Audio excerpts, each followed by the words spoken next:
Welcome to the My Creative Days podcast, where we will talk about all things DIY, home decor, decorating tips, and creating a beautiful home on a budget.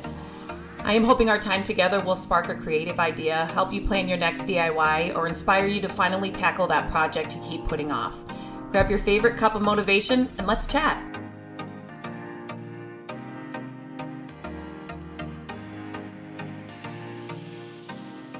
Hello and welcome back to the podcast. We are on episode 9. I broke this down into 10 episodes. Episode 9 of this mini series that I put together about house flipping. I get a lot of questions about different topics and just different questions about the specifics. And so I've had people ask me about a subscription or a membership or something to do just about house flipping. And I thought what I would start with is break up all of the most asked questions I get and break it up into this little mini series here on the podcast to kind of hit the main points that I get asked about the most and then get a feel for what the feedback is from all of this. So as you're listening to these podcasts or any of my podcasts, we have had years of podcast topics. This is just a tiny 10 episode mini series that I'm doing because I've gotten so much interest in it since we've been sharing a lot more of our house flips recently. If you have any questions about any of it, please make sure that you reach out to me. If there's something I need to dive in more about, if you're just really interested in this, just any kind of feedback will be super helpful to me. I will never share your name. Maybe I just have to do a follow-up podcast because I get so many of the same questions or something. So I just have to, follow up with diving deeper into one of the topics. Whatever that looks like, we will see after all of these come out and kind of go from there. Today, we are talking about managing the project day to day. When your flip is in full swing, it's not glamorous. And one of my favorite things about sharing our flips is that it's not HGTV pretty. We are two people working full-time jobs doing this on the side.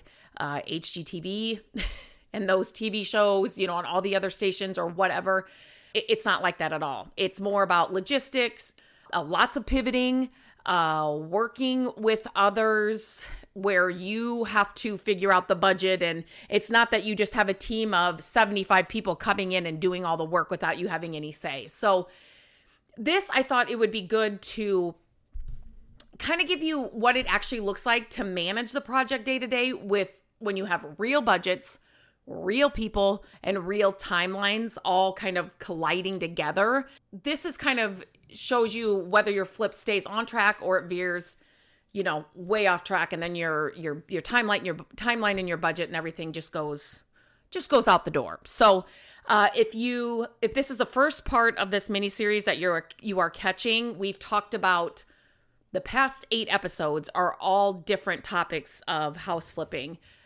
Finding a good flip. Are you even right to be flipping? Because it is not for everybody. Estimating costs, how to finance a flip, preparing for surprises, all those kinds of things I've done the past 8 episodes. So definitely go back and binge listen to those for some of those other topics. So today, and what I do want to preface this and say, like I've done with all the other episodes, every flip is going to be different. Even where you live is going to be different. So I'm just trying to give you a broad look at these different topics, if that makes sense. So I'm going to start with giving you what a typical week usually looks like during a flip.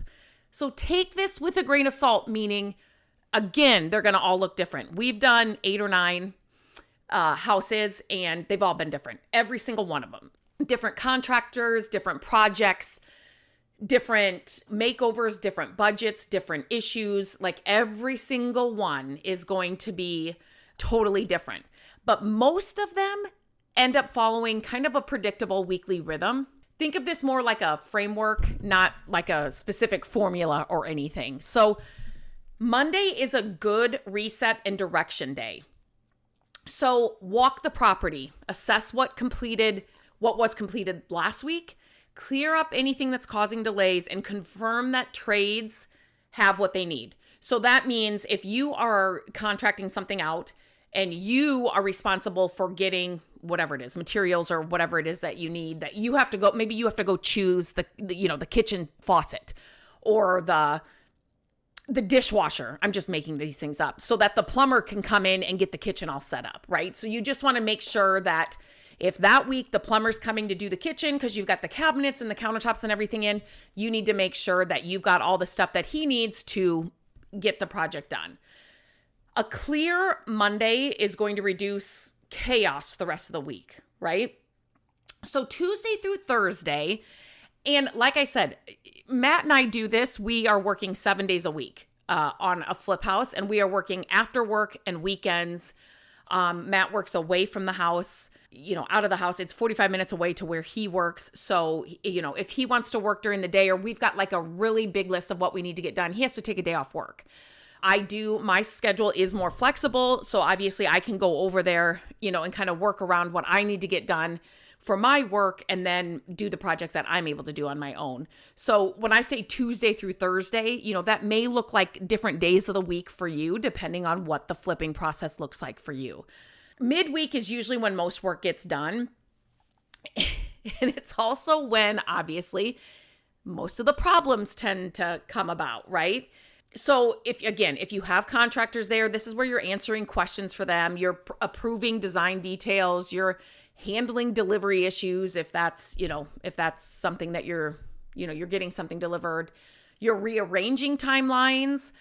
So as something comes up, you're like, oh wait, the electrician can't come in because now the plumber's got to fix this first. So let me get to the electrician and let him know, this Thursday's not going to work. He's going to have to come next week or whatever it is.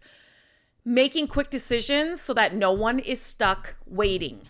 So that is one of the things, and I'm not good with that. I'm not good with, quick decisions sometimes. And so this really kind of pushes that muscle for me, because there are a lot of times when it's like, Lindsay, so-and-so is coming today. And if he doesn't come today, you know how it takes him 2 weeks to reschedule or whatever. So like I need to have everything picked out or what decisions made before he gets there. Sometimes these days are less about managing and more about pivoting, especially if you have a lot of surprises coming up, because pivoting and being flexible is your new motto when you are flipping houses.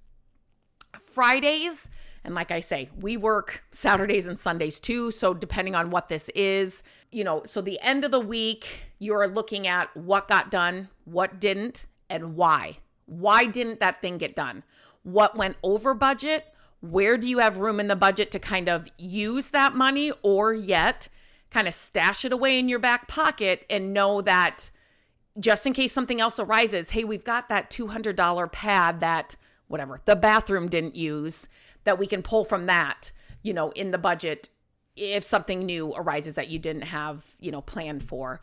And then what needs to be lined up for the following week. That's kind of what a week kind of looks like. Like I said, 7 days a week is what we're doing. There are some systems that can make the day-to-day management go easier. And so this is a lot for, especially if you've got lots of moving parts and lots of moving hired people in. Does that make sense? So one central project hub is great. So a central project hub is, maybe you have a whiteboard or something at the project and you can kind of list out what's happening that week.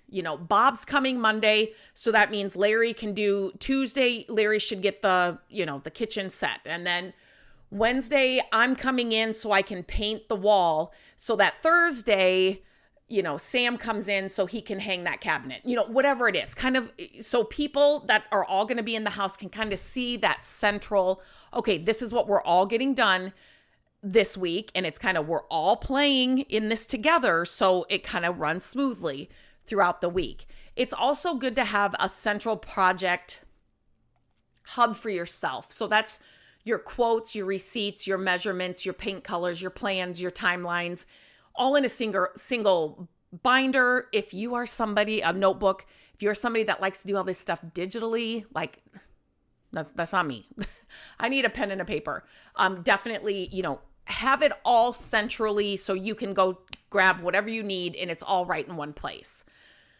One other thing that you can do, and this is the kind of fun thing with what I do as my job, is daily photos or weekly photos. Or if you're like me, you are posting on YouTube, social media, your website, and kind of giving up to date, here, this is what the progress we made this week. this is what we're doing this week. These are the projects we're working on. And it's really good because I get to look back on those things when I feel like we are not moving at all. Like, oh my gosh, are we really painting walls again today? But I can look back and say, oh my gosh, this house was full of stuff when we bought it. Look at the house is cleared out. Like you can just see the progress you've actually made. Because I'm telling you, you are going to have those days where you feel like nothing's moving, you're stalled, like the timeline's blown. And it's kind of nice to have photos and videos, of what you've done. I'm taking a quick break from the episode to share some exciting news with you. If you have ever wanted to flip furniture for extra cash, a creative outlet, or to build a business but didn't know where to start, there's never been a better time. My Furniture Flipping Academy is now just $79, which is over $200 off the original price.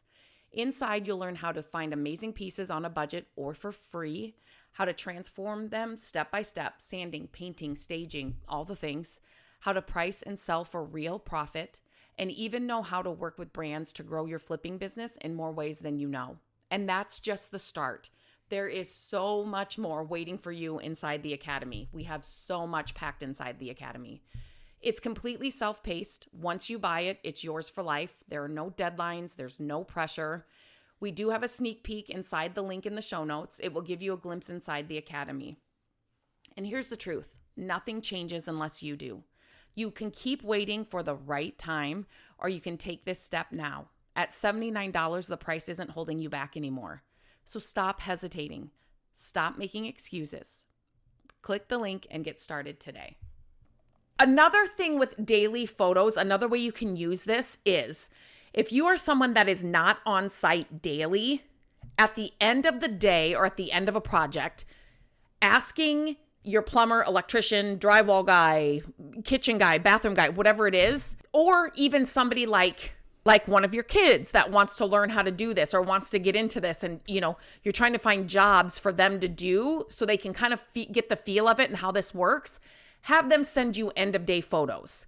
So this is going to help you catch, incorrect installations, missteps, poor quality work sometimes, materials that didn't arrive. Sam put in the kitchen sink, but yet so-and-so hasn't put in, the left cabinet or something, right? And so, Sam can't do that. So now that's all done. So now we've got to undo it or, whatever it is. Photos can be used like that as well. So it just kind of, again, every flip looks different. Every flipper and your situation is going to look different. I am usually there when we have anybody working on the house, not necessarily right there with them, but I will let them in. I will show them around. I will make sure they have what they need. I will make sure I'm communicating with them. Okay, now what are you doing today? You know what I mean? And then I will pop in and out, and I usually say, so how long does this take? 2 hours, 4 hours, 6 hours. So I know that if I'm popping in, which is something that you should be doing, when somebody's there working in your house and they think, okay, they are going to just pop in or they randomly pop in and I never know when, it keeps the momentum going. It keeps them, I feel like, I shouldn't say not more honest, but just like, okay, they could show up anytime. So we're not going to take 15 breaks today. Let's get this done kind of thing, right? So again, though, not everybody can do that during the day. You may be working full time out of the house and you can't do that. So how to stay involved without micromanaging. And I kind of already talked about some of this stuff because I get excited when I'm talking about these things and I move all over the place because I get excited. Because a lot of the information kind of intermingles. And so it works kind of across the board.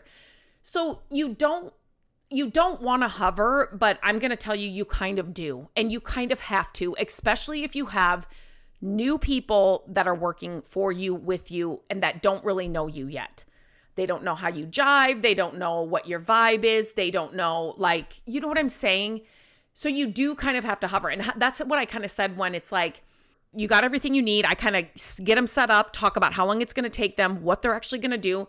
And then I usually say, because all of the houses we've worked on obviously are vacant, right? And so there's, unless I have a project to do. So there's been times where I'm like, okay, I'm going to be in the basement painting, or I'm going to be in the basement doing this. Just let me know if you need something. But if we're at a part in the project where there's nothing else I can do, I'm waiting for these people to get stuff done, then it's kind of like, I'm going to go run some errands and I'll be back. Or I'm going to go grab some lunch and I'll be back. I don't tell them when. I don't tell them how long. Grabbing lunch, does that mean I'm going home to grab a sandwich and then I'll be back, in 20 minutes? Am I going to go sit down at a restaurant and chit chat with somebody for 2 hours? Like, you don't know. And so you're not really hovering, but yet you don't know when to expect me. So do what you told me you're going to be doing, so that when I get back, it should be this far along, if that makes sense. Do not disappear. Do not disappear. Do not, and I'll tell you this, even with some reputable companies that we've had do work on some of our houses, people that I'm like, oh my gosh, like there's just no way. Just don't do it. Just do not disappear. You need to be there. You need to have a presence. Or again, if you can't be physically there, you have somebody in your corner that knows you inside and out that can be there and do it. So set expectations early. You need to be clear about the timeline, the standards, the non-negotiables before they even start working. And that's kind of what I said when, obviously before they're there to work on the job that day, you've already talked to them, you've got their bid, you've talked about what you want done, those kinds of things, right? But now they're coming in that day to do the work. And you need to, before they start doing anything, talk about that timeline. How long is this going to take, did you say? This is my standard. I don't want you to do this, but I do want you to do that. And non-negotiables, like, whatever it is, because every project's different. You have to do that the day that they come to work. They're working on multiple places and multiple projects all the time. So it doesn't hurt to reiterate yourself and just to kind of be like, okay, now remember we talked about this. You have to do that. Payments. Do not pay all at once. So it's going to be $1,000 for us to paint all these walls. That's great. I'll pay you $1,000 when everything gets done. And I'm kind of a stickler for that. And if the people that I want to hire, they have enough business behind them or their business behind them that they know that they need to go pick up the paint supplies if that's what we're doing, if I'm not picking up the paint supplies, right? So they can go pick up all of those, buy those, whatever. It's part of the cost if that's how we've worked it out, that I don't have to give them money up front to go and get those supplies. And where this is different is, so like if you are getting custom windows, custom kitchen, custom countertops, custom anything like that, where carpet, flooring, those kinds of things where they have to custom order something for you, you will have to put down something, and everybody's going to be different. Put down 25%, put down $200, it's going to be different. I understand that because you have to get the stuff for that is custom for your project. They need some skin in the game. They need to know that you're serious. They can't just go and, order these countertops that is not going to fit any other kitchen and just have it sitting there. And you have no skin in the game. So let's say you put $250 down. Well, at least they have that if I decide to back out or I just, leave them, I stop contacting them or whatever. So for those kind of custom things, you will have to put some money down. But when you have somebody coming in to do painting, plumbing, electrical, hardwood floors, whatever it is, that you want to have somebody that's got a business behind them because, hello, you don't just want some rando that nobody hires doing your work, that they can be like, okay, yes, it's going to cost $1,000. You can pay me at the end of this. And then they go get all the supplies. They don't need you to give them $200 to go buy the paint. They can do that. That is just kind of one of how I look for people to work on the houses. Does that make sense? Like that's just how my dad's always taught us, do not ever pay up front.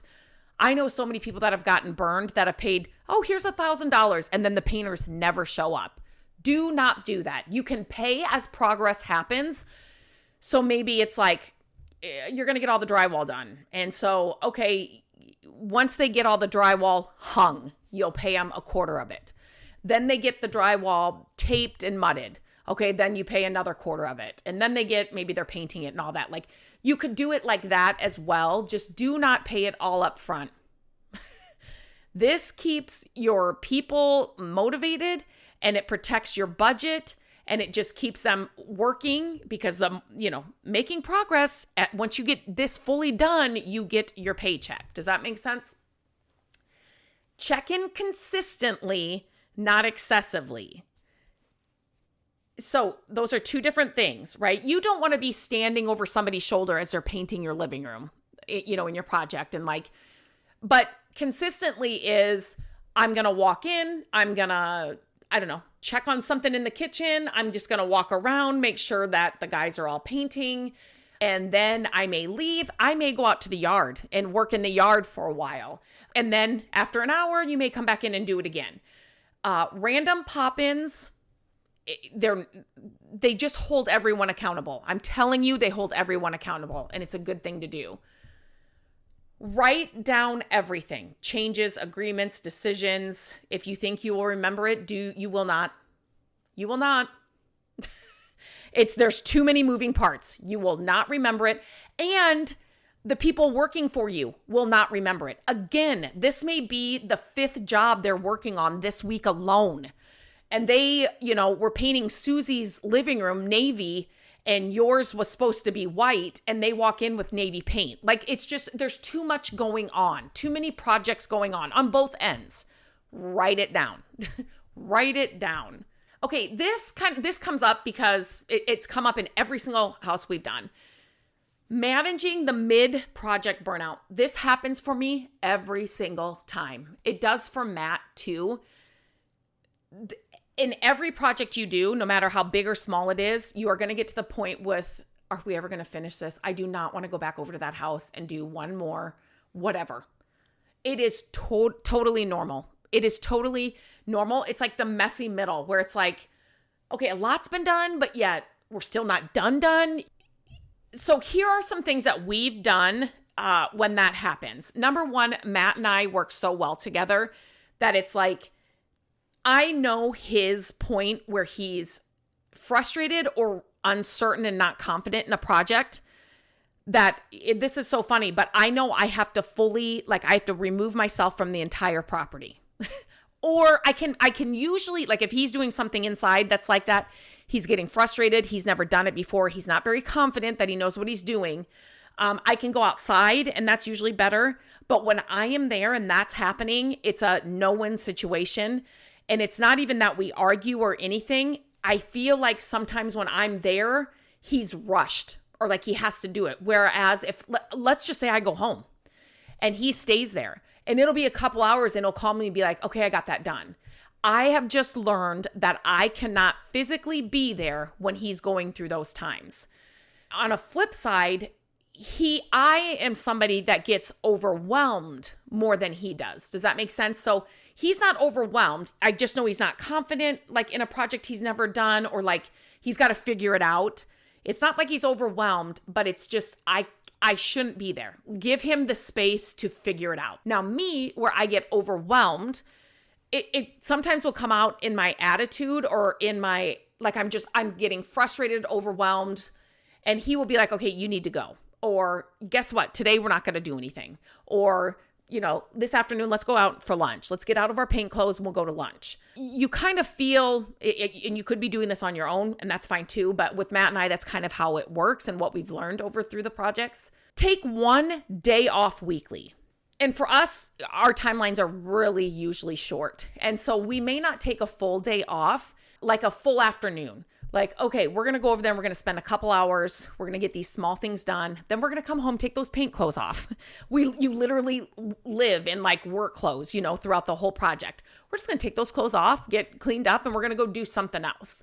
Even if you feel like you are behind, you will make better decisions when you walk away from the project. And that is so true. Even for a furniture project that I have out in the, garage, I have found where it's something's not jiving. I'm not feeling it. If I leave it for a couple days, I come back, I feel a lot better about it. Celebrate small progress, passing an inspection, finishing the drywall, getting all the painting done, getting the cabinets delivered, whatever it is. All of that from the smallest things, mowing the yard that needed to be mowed, whatever it is. That's all forward momentum that should be celebrated. Keep before photos handy. I kind of talked about this. I would recommend this to anybody. You don't have to have a website and all the things that I do. just have some before photos of every little project you're doing, because it's so fun to look back at where it was and what you've done. Never compare your flip to someone else's. Literally, even a flip on the same block. There's different teams, different budgets, different markets, different timelines, different people, different flippers, different, like all the things. It's apples and oranges. So that don't even try. Do not even try.